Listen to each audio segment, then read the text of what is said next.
Restez en bonne santé, c'est naturel. La chronique du bien-être de Marie Fin. La vie moderne nous fait parfois agir de manière automatique et nous incite insidieusement à certaines habitudes. Tenez par exemple, l'usage du gel douche. Cette habitude, pour bon nombre d'entre nous, n'a même pas 15 ans.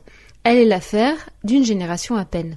Et pourtant, elle ne présente que peu d'avantages, tant pour notre santé que pour l'environnement. Alors pourquoi le lâcher au profit de la bonne vieille savonnette d'antan ? Eh bien, premièrement, la composition du savon est nettement plus saine que celle des gels douche.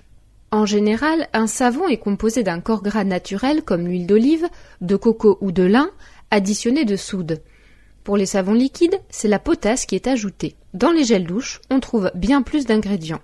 Des parfums artificiels aux senteurs séduisantes et parfois allergènes, des colorants et des conservateurs.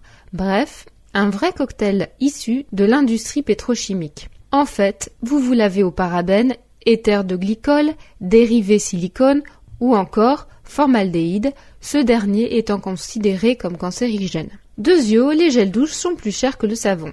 Il faut ajouter à leur coût de fabrication celui des emballages plastiques et celui de la publicité et marketing.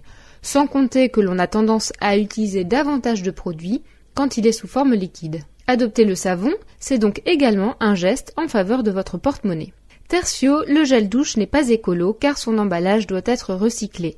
Cela a un coût et un impact sur l'environnement. Selon l'Agence locale de l'énergie de Grenoble, un foyer composé de 4 individus génère près de 3 kg de déchets plastiques par an pour la seule utilisation de gel douche.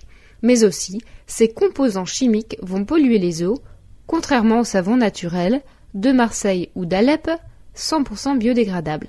Quatrième point, l'utilisation massive d'huile de palme utilisée dans les gels douche et l'industrie en général entraîne la déforestation des forêts en Asie du Sud-Est et en Afrique centrale. Elles sont remplacées par des palmiers à huile et engendrent ainsi des déséquilibres écologiques.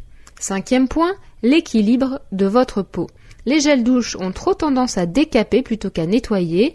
Ils engendrent souvent une peau sèche en détruisant le filtre hydrolipidique qui recouvre et protège la peau. Quant au gel douche dit hydratant, il laisse sur la peau une couche de gras artificiel qui peut favoriser le développement de microbes. Si vous ne pouvez pas vous passer de gel douche, regardez attentivement sa composition, tournez-vous vers le bio et préférez les grands flacons plus économiques.